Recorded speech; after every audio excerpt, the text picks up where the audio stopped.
ataupun ayat-ayat. Pertama, Al-Jumu'ah ni maksud apa? Kita biasa dengar imam-imam membaca di dalam salat surah Al-Jumu'ah. Jumu'ah bermaksud hari Jumaat. Bahasa Melayu pun dia guna perkataan yang sama, hari Jumaat. Jadi Jumu'ah bermaksud hari Jumaat. Kan kita ada Yaumul Itsnin, Yaumul Thulatha, hari Selasa, Yaumul Arbi'a, hari Khamis, Rabu, Yaumul Khamis, hari Khamis, Yaumul Jumu'ah.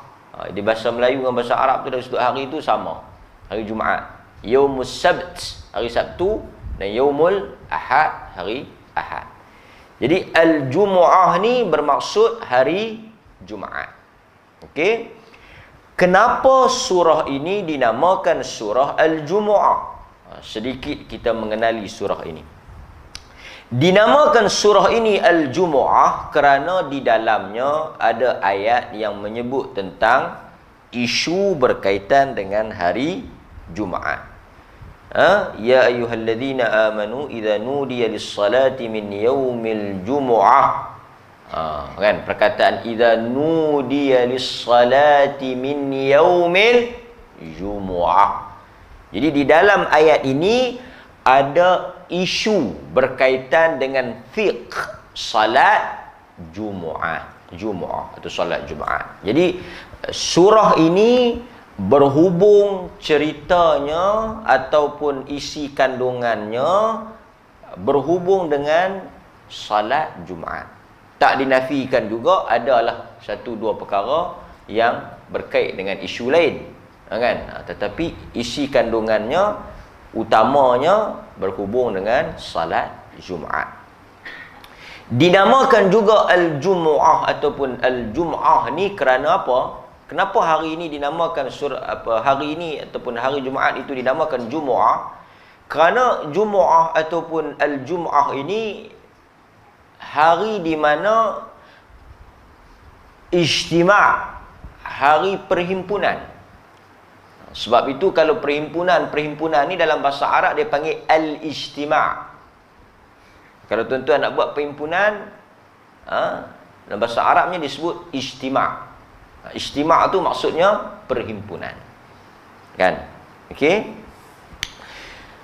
Surah ini termasuk daripada surah-surah Madaniyah ataupun surah Madinah. Kita ada dua kategori. Kita dah sebut dulu. Pertama, surah Mekah. Satu lagi surah Madinah. Kenapa surah ini dinamakan surah Madinah ataupun Madaniyah? Jadi kalau tuan-tuan senang nak ingat, kalau dengar ataupun ada ustaz-ustaz sebut Madaniyah, maksudnya surah Madinah lah. Dia ada surah Madinah, surah Mekah. Okey. Sekali jangan tanya pula, tak ada surah Taif. Kan? Lah duk pergi Mekah, Madinah, pergi Taif, kan? Madinah atau surah Madaniyah merujuk ataupun maksudnya surah-surah yang diturunkan selepas hijrah. Mana-mana surah yang turun selepas Nabi pindah pergi Madinah, nama dia surah Madinah.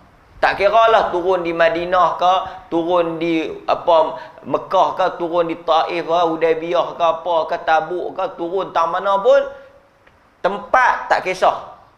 Bila dia turun lepas Nabi pi Madinah, nama dia surah Madaniyah. Kalau dia turun sebelum tu, masa Nabi duduk di Mekah, sebelum hijrah. Sebab kalau kita tengok sikit, ni saja maklumat ulang kaji ya, benda ni kita dah sebut banyak kali lah.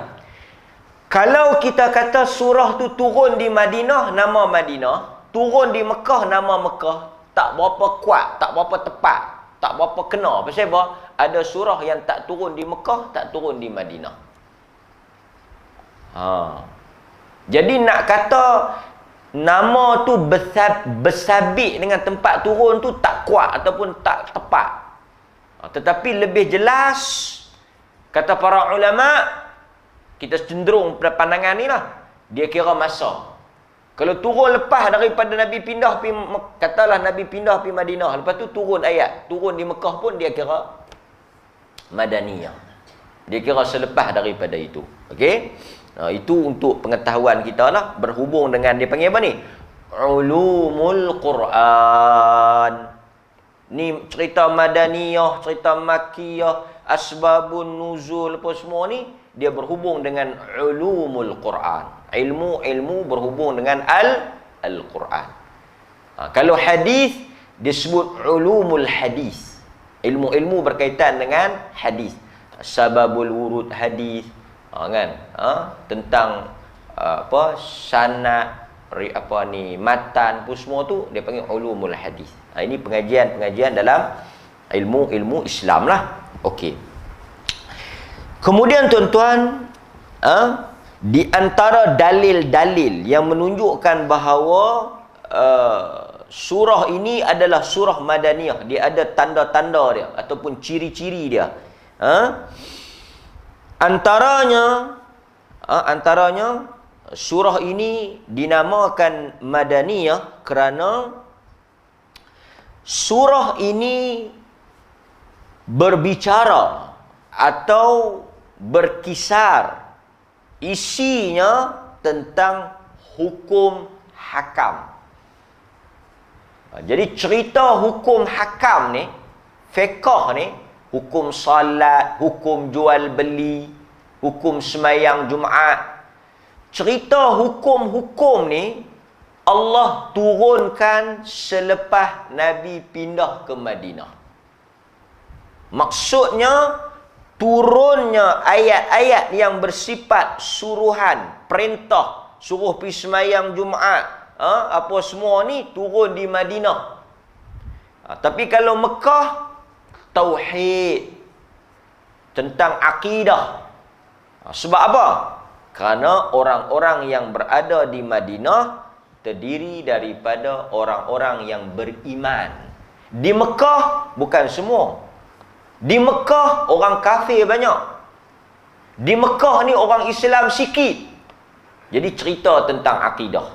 Di Madinah semua, majoriti, kebanyakannya orang yang beriman, orang yang kuat iman di kalangan para sahabat, muhajirin, ansar. Akidah ni boleh kata selesai dah. Jadi turun ayat perintah, ayat suruhan tentang hukum hakam. Jadi Al-Jumu'ah isinya berhubung dengan hukum hakam. Jadi dia lebih kuat ataupun lebih terang sebagai surah Madaniyah. Kemudian tuan-tuan, antara bukti lain juga disebut oleh para ulama, ayat ini adalah ayat Madaniyah, ayat Madinah, kerana ada hadis daripada Abu Hurairah. Semalam kita cerita panjanglah sikit tentang Abu Hurairah ni. Kan? Abu Hurairah ni cerita dia minum susu semalam. Kan? Okey. Jadi Abu Hurairah ni kata apa? Dia kata, kunna julusan 'inda an-nabi sallallahu alaihi wasallam hina unzilat suratul Jumu'ah. Hadis yang diriwayatkan oleh Imam Muslim. Ni Abu Hurairah cerita. Dia kata, kami duduk bersama dengan Nabi sallallahu alaihi wasallam ketika mana turunnya surah Al-Jumu'ah. Dan kita tahu Abu Hurairah atau nama sebenarnya Abdurrahman bin Sakhar. Nama dia tu Abdurrahman bin Sakhar ni, yang kata nama Abu Hurairah ni, dia masuk Islam pada tahun ke-7 Hijrah. Maksudnya dia masuk Islam di Mekah ke di Madinah? Di Madinah. Dia masuk Islam lewat. Dia masuk Islam ketika peristiwa perang Khaybar. Jadi maksudnya ayat ni, surah ni turun masa Madinah, berdasarkan kepada perkataan Abu Hurairah. Jadi banyaklah lagi tanda-tanda lain, tetapi cukuplah Setakat itu kita sebut tentang apa dia ni, penamaan surah ni sebagai surah Madaniyah. Okey. Berikutnya, sikit kita sebut sebelum kita pergi kepada ayat yang pertama. Hari Jumaah adalah hari yang sangat besar di sisi orang Islam. Pasal itu kalau kita tengok hari Jumaat ni, dia macam, bukan macam lah, dia sebenarnya hari raya untuk kita. Hari Jumaat ni hari raya. Jadi orang Islam dia ada hari raya puasa, hari raya haji yang mari. Pasal itu tuan-tuan kalau tengok semalam di Batu Pahat kita ceramah, perkataan Aid, ingat tak lagi? Perkataan ketika mana turunnya hidangan daripada langit. Kemudian Nabi Isa kata, hari turunnya hidangan daripada langit tu, masa Allah Ta'ala buat turun lauk pauk, hari mana turunnya hidangan tu, kami akan jadikan hari tersebut hari Aid, hari raya. Dan perkataan Aid yang kita duk sebut Aidul Fitri, Aidul Adha tu, satu-satunya perkataan Aid dalam Quran pada ayat surah tu lah. Surah Al-Ma'idah ayat berapa? Tuan-tuan, hari Khamis kita ceramah. Khamis malam. Hari ni hari Sabtu, baru 3 hari. Surah Al-Ma'idah ayat berapa? Yang kita bincang di Batu Pahat. Itu dah lah orang tua-tua pesan lama dah. Jangan duk makan semut hitam. Jangan duk makan kepala ikan. Jangan duk makan kelengkak dalam. Lupa cepatlah. Surah Al-Ma'idah 112. Kan kita bincang macam mana turunnya makanan langit tu. Perkataan Aid, Aidan 112, 113, 114, 115 tu, satu-satunya perkataan Aid, Ain ya dal tu, Aid tu hanya disebut dalam ayat tu. Ayat lain tak ada Aid. Aid ada, maksudnya berulang. Jadi hari raya ni tiap-tiap tahun dia mai. Ada tak tahun yang tak ada hari raya? Tahun ni tak ada hari raya pasal Covid. Tak ada. Apa jadi pun dia berulang. Jadi hari Jumaat, hari raya yang berulang setiap minggu. Minggu ni dia dah lepas. Next week dia akan mai lagi. Itu maksud Aid, sesuatu yang berulang. Sebab itu hari raya tu dinamakan Aid kerana dia berulang setiap tahun. Kan? Itu antara maksud Aid tu kan. Okey. Daripada Abi Hurairah radhiyallahu anna Rasulullah sallallahu, Abu Hurairah lagi. Tengok tadi Abu Hurairah, ni Abu Hurairah lagi. Dan kita dah cerita semalam pasal apa Abu Hurairah. Kan? Macam mana yang nama dia ni tak berhenti kita sebut, ada sebab dia kan. Okey. Dalam hadis yang diriwayatkan oleh Imam Muslim daripada Abu Hurairah radhiyallahu an bahawa Rasulullah sallallahu alaihi wasallam bersabda, apa dia maksud dia? Khairu yaumin tala'at alaihi syams yaumul jumu'ah. Sebaik-baik hari yang keluar matahari padanya ataupun sebaik-baik hari dalam seminggu, yaumul jumu'ah, hari Jumaat. Sebaik-baik hari. Pasal apa? Fihi khuliqa Adam. Pada hari Jumaat itu Allah menciptakan Adam. Udkhilal jannah. Pada hari Jumaat juga Allah memasukkan apa dia ni? Adam ke dalam syurga. Wa fihi ukhrija minha. Pada hari itu juga Allah mengusir keluar Adam daripadanya. Wala taqumus saah, dan tidak akan terjadinya kiamat melainkan pada hari Jumaat. Jadi kalau orang tanya tuan-tuan, bila kiamat, tuan-tuan hanya boleh jawab hari Jumaat. Tapi Jumaat bila tak tahu. Nabi kata la taqumus saah, tak akan jadi kiamat melainkan hari Jumaat. Pasal itu hari Jumaat kita baca surah Al-Insan dengan surah As-Sajdah. Surah As-Sajdah dengan surah Al-Insan. Sebab apa? Kerana hari Jumaat hari kiamat. Dan kalau tuan-tuan tak percaya, balik pergi tengok, buka surah Al-Insan, surah As-Sajdah. Tentang cerita apa? Cerita kiamat. Dua-dua surah tu cerita tentang kiamat, tentang kematian. Jadi Nabi baca pada hari Jumaat, hari berlakunya kiamat. Dalam hadis yang lain yang diriwayatkan juga oleh Al-Imam Muslim, juga diriwayatkan oleh Al-Imam Muslim, Nahnu al-akhirun al-awwalun yawm al-qiyamah. Kita adalah umat yang terakhir, kata Nabi, pada hari kiamat. Wa nahnu awwalu man yadkhulul jannah. Tetapi kitalah umat pertama yang akan masuk syurga. Kita ni umat yang terakhir yang akan datang pada hari kiamat, tetapi kitalah umat pertama masuk syurga. Baida annahum utul kitab min qablina. Walaupun orang-orang sebelum daripada kita telah mendapat kitab terlebih dahulu. Maksudnya, walaupun mereka datang sebelum daripada kita, mereka umat yang terawal, tetapi kitalah yang akan masuk ke dalam syurga sebagai umat yang pertama. Kemudian Nabi SAW kata apa? Fakhtalafu fahadana Allahu lima ikhtalafu fihi minal haqq. Telah berselisihlah umat-umat sebelum ini, dan Allah telah memberi petunjuk kepada mereka di atas apa yang mereka perselisihkan. Fahadha yawmahum alladhi ikhtalafu fihi hadana Allahu lahu qala yawmul jumu'ah falyawma lana. Kemudian Nabi SAW kata apa? Allah telah memberikan hidayah kepada kita, iaitu pada hari Jumaat. Hari itu adalah hari untuk kita. Esoknya wa ghadan lil yahud. Esoknya hari Sabtu untuk Yahudi. Wa ba'da ghadan, dan lusa untuk Kristian, yakni hari Ahad. Jadi ini dalam hadis Nabi kata, hari Jumaat tu hari kita orang Islam, esok hari Sabtu tu hari Yahudi, Ahad tu hari Kristian. Ini apa yang disebut oleh Nabi SAW. Okey, kita ambil ayat pertama.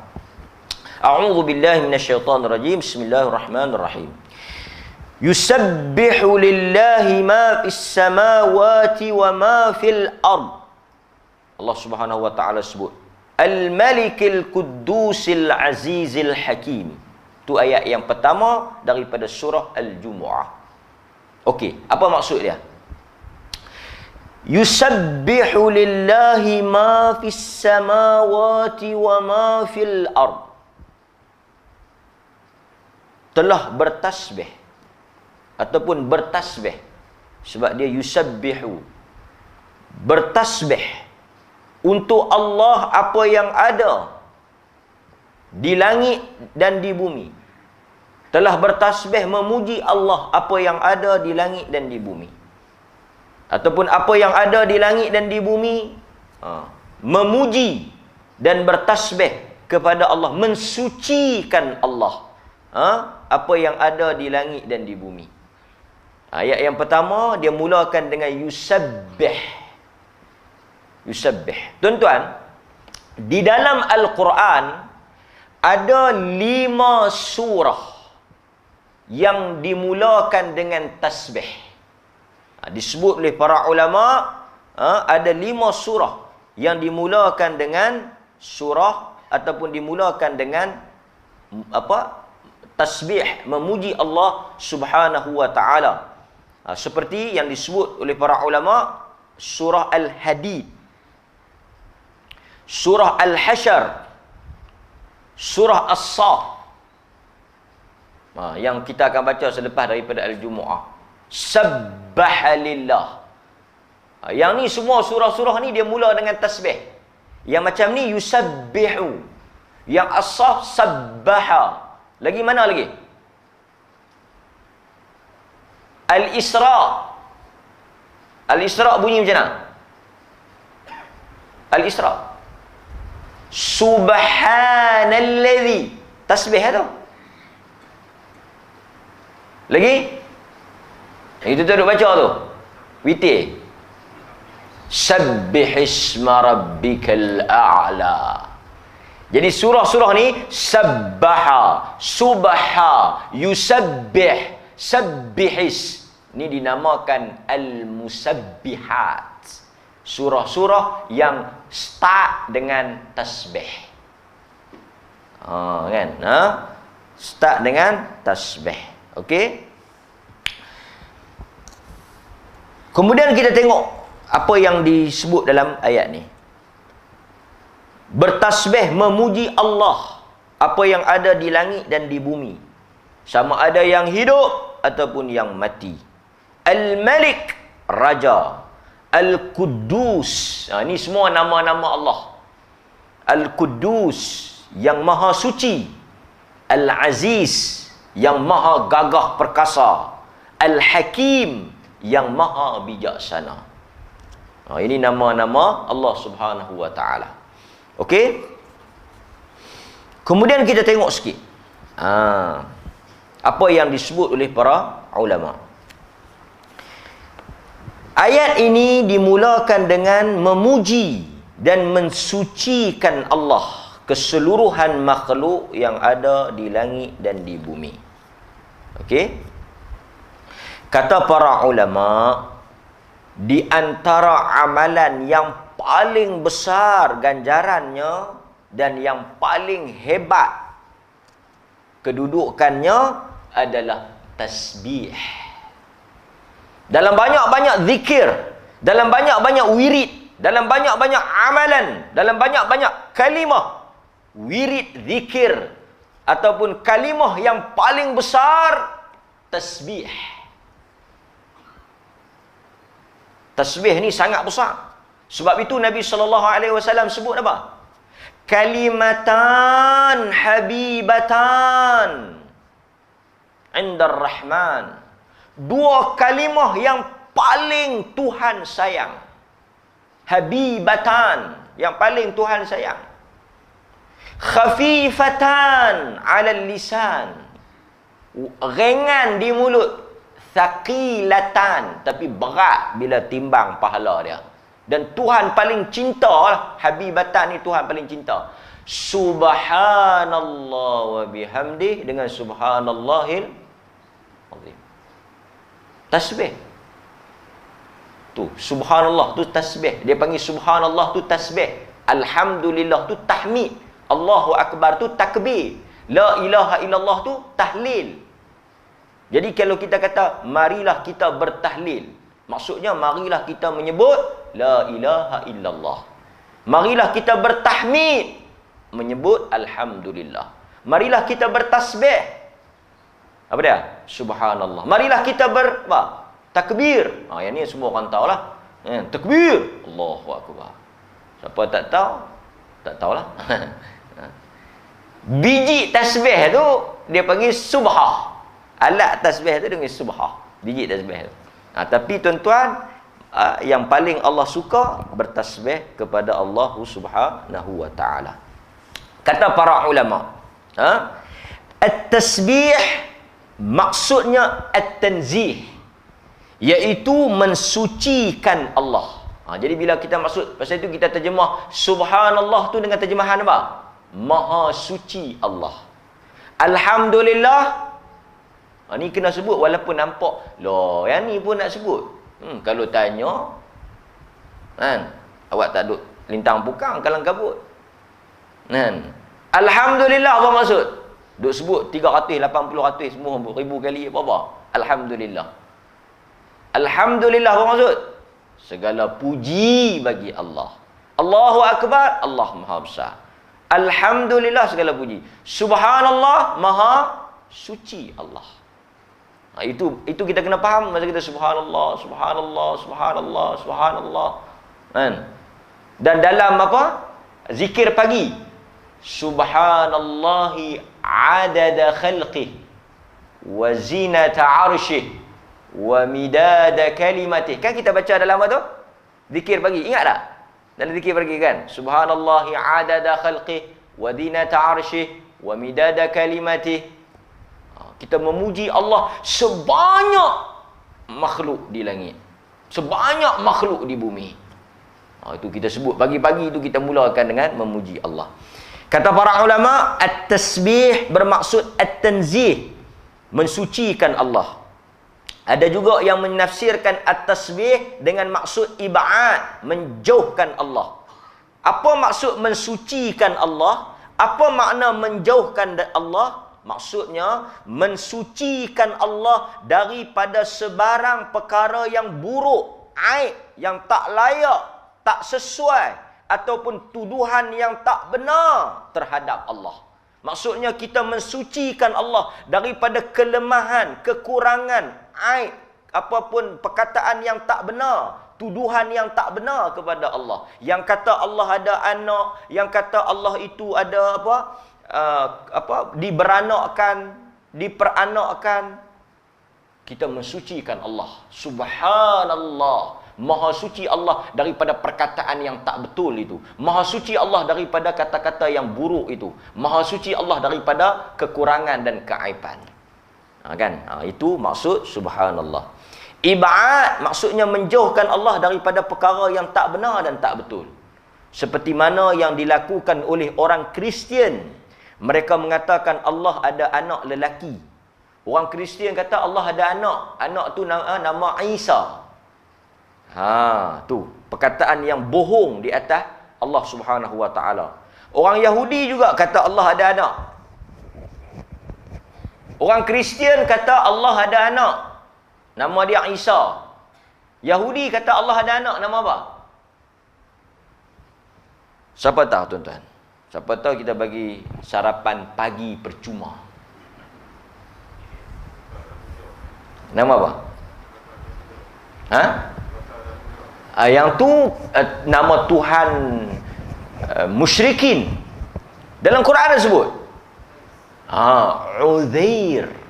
Wa qalatil yahud Uzairun ibn Allah. Bisa dengar tak ayat tu? Dan berkatalah orang-orang Yahudi, Uzairun ibn Allah. Uzair itu anak Allah. Uzair ni siapa dia? Satu orang yang bagus, soleh, alim, warak. Orang rajin buat ibadat. Yahudi angkat menjadi anak Tuhan, Uzair. Musyrikin Mekah pun jahat juga mulut. Dia berkata siapa? Malaikat tu anak-anak perempuan Allah. Malaikat tu siapa dia? Malaikat tu adalah anak-anak gadis Allah. Jadi kita orang Islam, subhanallah, maha suci Allah. Allah tak ada anak lelaki, Allah tak ada anak perempuan, Allah tak ada mak, Allah tak ada ayah, Allah bukan anak siapa-siapa. Allah Qul huwallahu ahad. Itu perkataan besar tu. Nampak? Okey. Ada juga yang menyebut Allah Subhanahu wa taala beristirahat pada hari Sabtu. Allah ini kadang-kadang ia menyesal, kadang-kadang dia sedih. Tu dia. Allah cuti hari Sabtu. Pasal itu Allah kata apa? Ataquluna 'ala Allahi ma la ta'lamun. Adakah berani kamu nak berkata-kata tentang Allah suatu benda yang kamu tidak ada ilmu dan Allah tak pernah sebut tentang dia. Pasal itu bila kita sebut tentang Allah, kita tak boleh memandai-mandai. Ini disebut ni. Sebahagian daripada perkataan orang kafir itu, mereka mengatakan Allah beristirahat pada hari Sabtu. Dan kadang-kadang Allah sedih di atas apa yang dia lakukan dan dia menyesal di atas perbuatannya. Itu dia. Nampak? Ini satu perkara yang aib, satu perkara yang buruk, mencacatkan kesempurnaan Allah. Maka kita sebagai orang Islam memuji Allah Subhanahu wa taala. Okey. Al-Malik. Al-Malik, apa maksud Al-Malik? Raja. Raja kepada sekalian raja. Raja yang sebenar-benar raja. Al-Malik. Kan? Al-Malik maksud raja. Tapi kalau kita baca dalam Quran, Maliki Yaumiddin tu maksud yang memiliki. Kalau kita baca pendek, kalau kita Malik yang memiliki. Tapi kalau kita baca Malik, raja. Tapi dua-dua tu maksud yang benar lah, kan? Al-Malik, sebab itu ada orang nama Abdul Malik. Abdul Malik, hamba kepada Tuhan lah, Allah. Sebab nama Allah Al-Malik. Kan? Okey. Okey. Ada orang kata, Ustaz, satu orang nama Abdul Malik, boleh kita panggil Malik?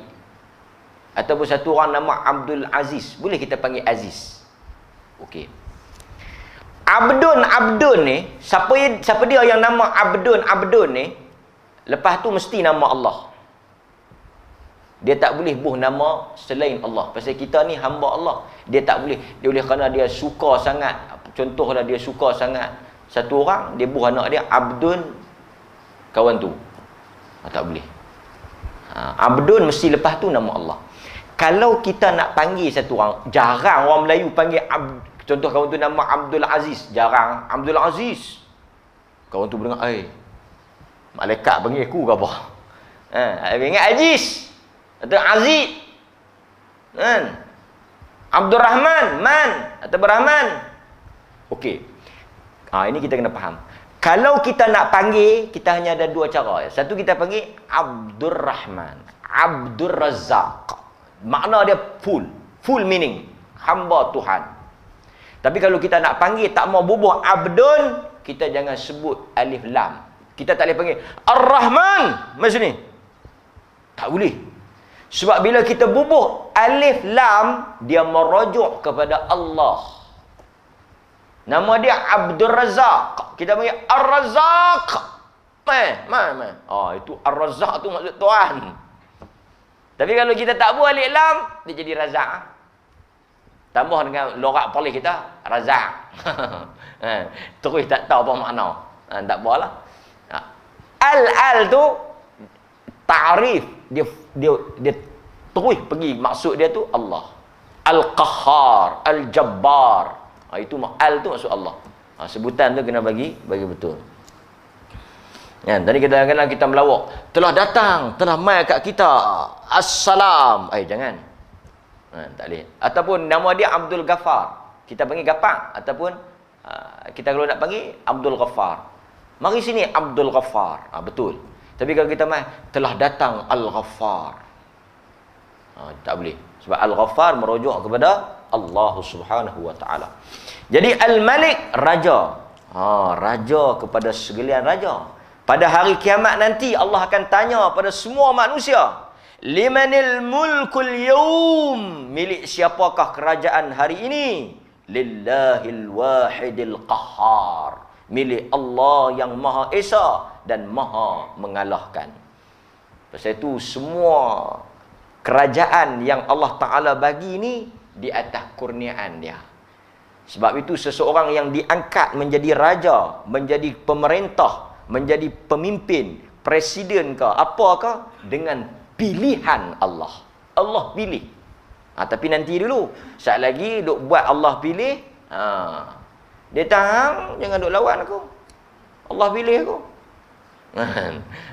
Firaun kalau nak guna hak tu pun boleh ke dia?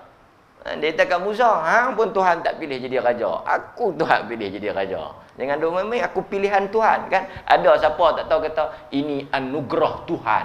Jangan. Sabar lu. Jangan lajak sangat. Betul, dari satu sudut Allah pilih dia untuk jadi pemimpin. Allah angkat dia berdasarkan kepada firman Allah, Qulillahumma malikal mulki tu'til mulka man tasha'. Yang tu kita tak nafi. Siapa-siapa yang naik jadi Perdana Menteri, siapa-siapa lah esok lusa atas naik orang lain jadi Perdana Menteri, dia kata saya dipilih oleh Allah.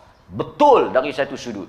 Memang Allah pilih. Kalau Allah tak izin, Allah tak bagi kerajaan tu pada dia, dia pulun pi lagu mana pun, dia tak boleh jadi raja. Dia tak boleh jadi pemimpin.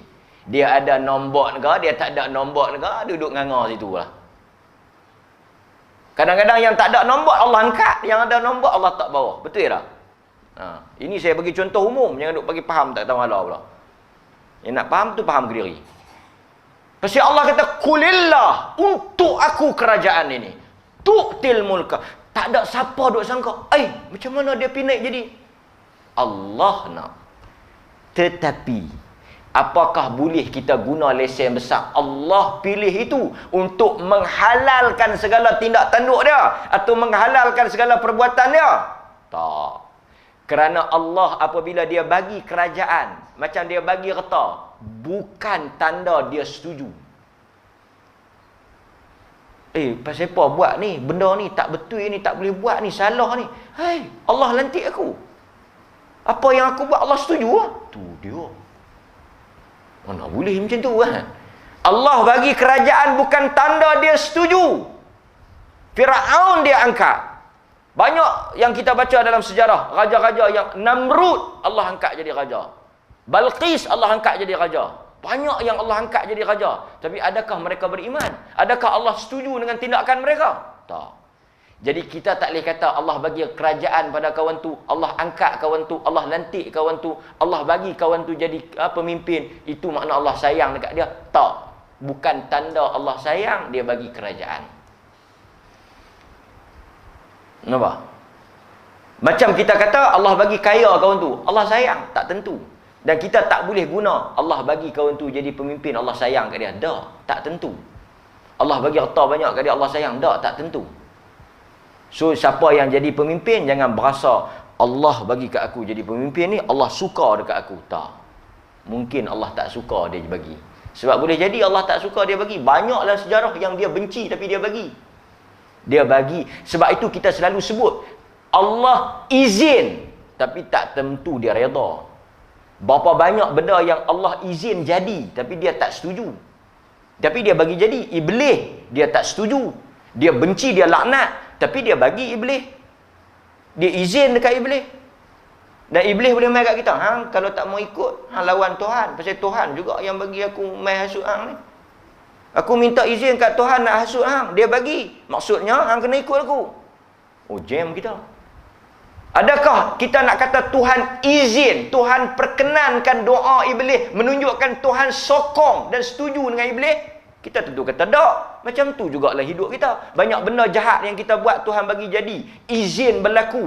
Lagu mana kita rancang tu jadi. Adakah Tuhan bersekongkol dengan rancangan jahat kita tu? Taklah. Tapi pasal apa dia bagi jadi? Adalah sebabnya. Macam iblis. Pasal apa dia bagi hidup? Kalau dia bagi mati, senang banyak kerja kita. Adalah sebabnya. Banyaklah kita nak bahas. Tapi kita tak boleh guna alasan hujah Tuhan izin, Tuhan bagi jadi, maksud benda tu betul. Tak betul langsung. Banyak benda juga yang Tuhan sayang, Tuhan suka tapi tak jadi. Kan? Pasal tu beza izin dengan redha, tak sama. Kan? Nampak? Okey. Kemudian tuan-tuan, Allah kata lagi nama dia Al-Quddus. Al-Quddus. Pasal tu siapa-siapa yang pegang jawatan ni kena ingat.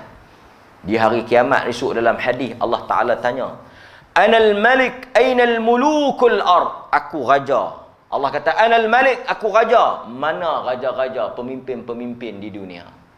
Aku ingin bertanya tentang amanah yang diberikan. Lepas itu Nabi kata dekat Abu Zar, tak payahlah jadi apa, pemimpin tak payah. Pasal hang tak layak. Hang tak boleh memimpin. Nanti hang menyesal. Tu Nabi kata dekat Abu Zar, inna khizyun wa nadama. Banyak orang menyesal. Nampak? Kemudian tuan-tuan, Allah Subhanahu wa taala sebut lagi dalam ayat ni, Al-Quddus yang maha suci, Al-Aziz yang maha gagah, Al-Hakim yang maha bijaksana. Okey. Saya nak ambil sikit ya. Dalam banyak nama-nama Allah, Allah selalu gandingkan Al-Aziz dengan Al-Hakim. Kalau tuan-tuan rajin belik Quran, buka ayat-ayat yang ada nama Al-Aziz, tuan-tuan akan jumpa Al-Hakim. Dia duduk sekali. Wa huwal azizul hakim. Pasal apa dia duduk sekali? Okey, kita tengok maksud dia. Makna Al-Aziz yang gagah perkasa. Al-Hakim yang maha bijaksana. Apa maksud dia? Kata para ulama, Al-Aziz yang maha perkasa tu, ketentuan Allah atau apa yang Allah lakukan di sebalik Al-Aziz itu adanya Al-Hakim. Maksudnya perbuatan Allah itu bijaksana. Saya bagi contoh macam ni, nak bagi kita faham. Contoh kita ni, berani tapi tak cerdik. Berani tapi tak cerdik. Berani tak ketahuan. Halah, boleh penyakit lah. Kan? Pasal tu berani, gagah. Kalau gagah kuat lagu mana pun, tapi kalau tak cerdik, tak lama. Duk buat berani pelik. Kan? Nampak polis dia buat berani pelik, pas ke dalam. Mana ada polis? Mana tu? Abang tahu tolong. Nak ajak ni. Dia buat berani. Dia buat nak pergi serang balas polis. Mana dia kawan tu? Duduk ke dalam. Berani sangat. Berani ni dia kena ada cerdik. Contoh, dia kata ada ulat tedung senduk, tedung selak dalam bilik. Mana dia? Kita kata tak ada bawa apa kayu ke apa, kepik ke apa. Mereka tampak bagi. Goh. Walaupun kita berani, tapi kita kena cerdik lah. Kena bersedia apa semua kan. Yang ni jenis berani tak tahu lah. Masuk, sengap dia.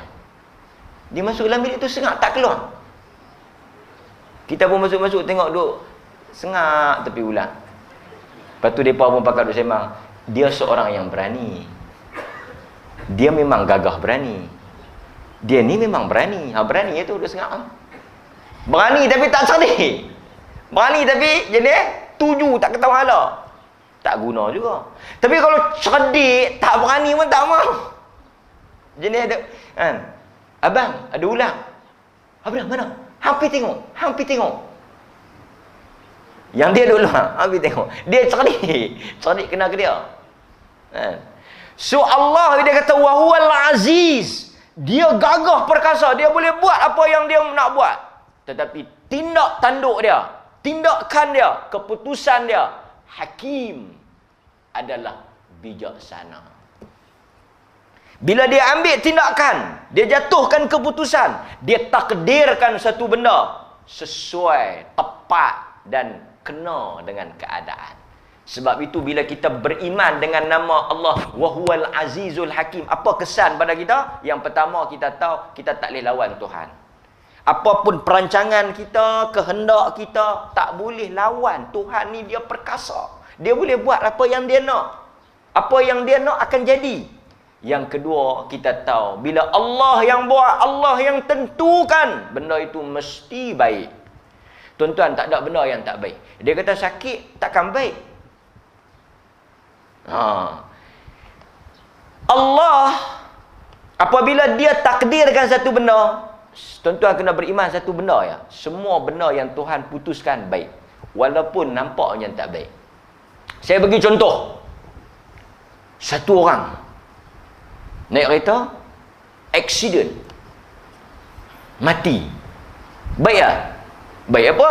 Mati. Kalau baik, selamat. Baiklah. Pasal apa? Pasal dengan mati tu banyak manfaat dia boleh dapat. Satu, kalau dia orang baik, dia mati dalam keadaan beriman. Yang kedua, dia mati dalam keadaan pahala yang besar kerana mati kemenangan. Banyaklah kalau kita nak bahas beratus ribu hikmah. Tapi kalau kita nampak siang kat dia no. Siang kat dia mati. Siang kat keluarga dia. Nampak macam tak elok nampak macam buruk. Pasal tu banyak tindakan yang Allah buat, kita nampak daripada luar macam tak elok, macam tak bagus Macam kan, accident, ambil anak kawan tu mati kan. Yang dia tak mati, uji cakan Allah Taala uji. Awak Allah Taala sampai buat macam tu kita tertanya tapi tak berani nak kata, takut. Tapi dah isyanu mati nak dia cik lagi. Allah buat itu Tapi kita faham kalau nak bahas, nak ulas hikmah bijaksana Allah. Sebab itu di atas tindak tanduk Allah kita tak boleh persoal. Kita hanya beriman terkandung 1001 kebaikan. Berapa banyak orang yang dapat hidayah di sebalik musibah. Dan berapa ramai orang yang bersyukur di atas musibah. Nampak? Tu maksud Wahuwal Azizul Hakim. Sehingga kan kata para ulama, Allah menciptakan iblis pun ada hikmahnya. Kalau ditanya apakah hikmah penciptaan iblis, hatta kalau kita nak, ulama kata mudah yang nak faham yang lain.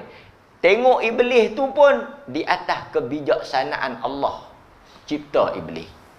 Dan di atas hikmah Allah Ta'ala juga, di atas hakimnya Allah, dia biar iblis untuk sesatkan kita. Kalau tidak ada iblis, apa guna syurga dengan neraka? Kalau tidak ada iblis, bagaimana kita nak tahu sejauh mana iman kita? Kalau tak ada iblis, tuan-tuan, saya pun tak payah ceramah. Betul tak? Saya ceramah ni pasal ada iblis.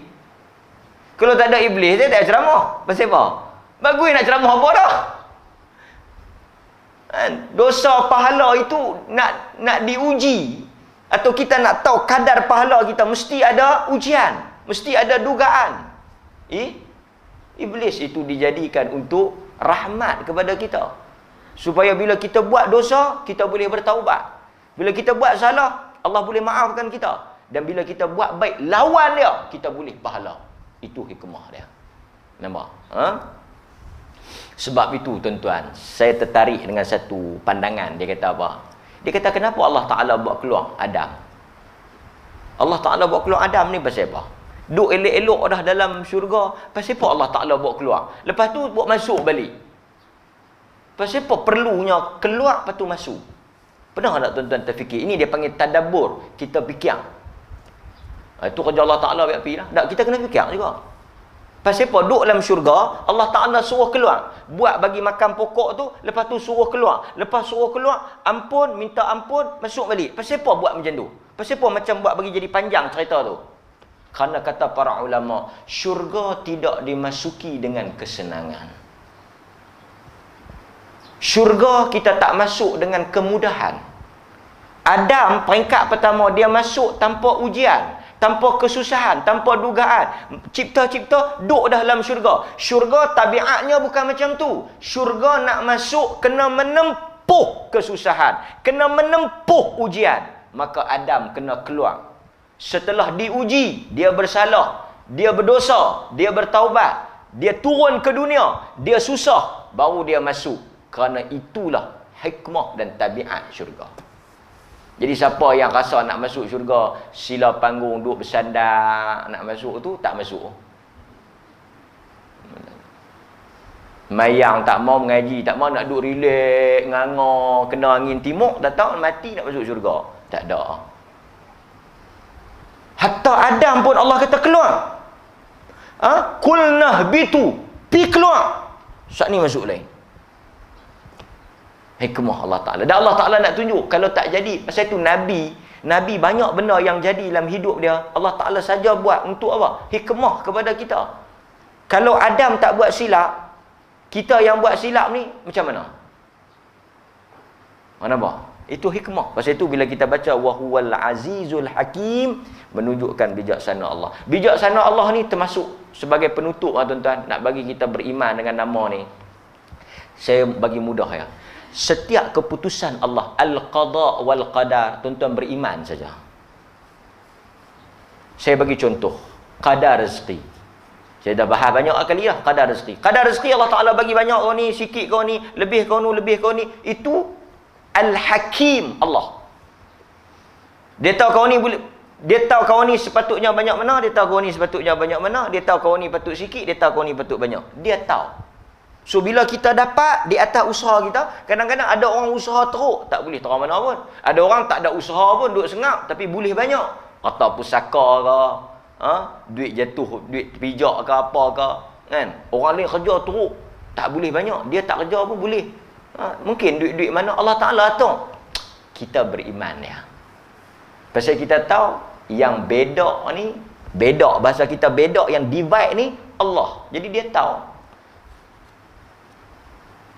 Tapi kalau orang bedak, memang kita boleh protes ya. Tapi dia kata, hang kena beriman juga ni. Pasal Allah Ta'ala yang putuskan ni, bukan aku. Dia kecoh, dia pergi duduk sandar ke Allah. Tuan-tuan faham tak? Hak yang manusia agih ni, kalau salah, kita boleh petikai. Tetapi, setelah kita berusaha, Allah bagi banyak tu. Yang tu kita beriman. Hatta sakit. Pasal apa kawan tu sakit lama, saya sakit cepat? Pasal kami sakit sama, kencing manis. Tapi pasal apa dia lega, yang saya tak lega? Kalau kita tak beriman dengan Al-Hakim, duk persoal situ, Allah tahu bila hang sesuai untuk lega. Hang nak tahu tak sebab apa? Pasal dia tak banyak dosa, dia lega cepat. Yang hang pasal apa tak lega lagi? Faham tak? Nak aku kata juga? Nak aku kata juga kak? Ada tayar-tayar. Faham cukup. Atau kalau nak bagi sedap sikit, dia Allah Ta'ala bagi lega cepat, pahala tak banyak. Hang Allah Ta'ala nak bagi pahala banyak tu, dia tak bagi hang lega lagi. Tahu hang mati dengan ayat tu. Pahala banyak, hang tak mau. Hakim Allah. Semuanya tak ada yang buruk pada Allah. Kalau buruk, yang tu pada kita. Jadi itu makna wahuwal azizul hakim. Okey tuan-tuan, cukup kita ambil ayat yang pertama. InsyaAllah dalam kuliah yang akan datang kita masuk kepada ayat yang kedua. Jadi tuan-tuan boleh juga berdoa dengan nama-nama Allah. Boleh sebut dalam doa, ya Rahman, ya Aziz, ya Hakim. Boleh sebut ya Qudus. Dalam doa kan, alhamdulillah rabbil alamin, ya Aziz, ya Ghaffar, ya Qahar. Sebut, lepas tu sebut doa. Itu cara tawassul dengan nama-nama Allah. Okey, wallahu taala a'lam wa sallallahu ala nabiyyina Muhammad wa ala alihi wa sahbihi wasallam walhamdulillahi rabbil alamin. Wassalamu alaikum warahmatullahi wabarakatuh.